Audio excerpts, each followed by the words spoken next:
Alright, so on Excel Basics today, we're going to cover calculated field from a pivot table.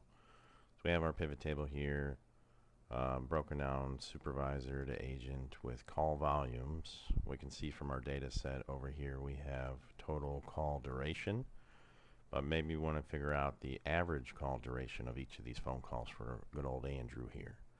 So to do this, we'll go into our calculations section, select fields, items, and sets. We're going to create a calculated field. For this one, we're going to call it average handle time.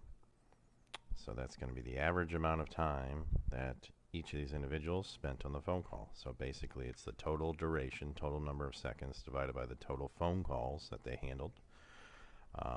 And that's going to produce you your new column here. Here's our sum of average handle time. This is a calculated field, so this actually computes the math over and over and over again to give you the baseline for everyone's average handle time. So it works and scales, which is the beauty of a calculated field within a pivot table, but as you can see, it's not really clean right now. So what we're going to do is we're going to come over here to our field settings. We can change the name in here, so I'm going to actually just do an acronym for average handle time, AHT, and then we'll come down to our number section, and we're going to get rid of those decimals. I always use a comma to separate the thousands. When modifying, you come over here, we're going to back out those decimal points, and now we have a nice clean AHT column.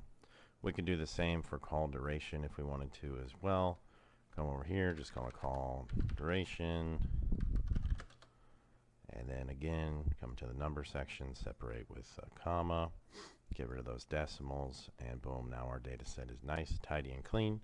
We do have this division error down here because it's dividing blank by blank.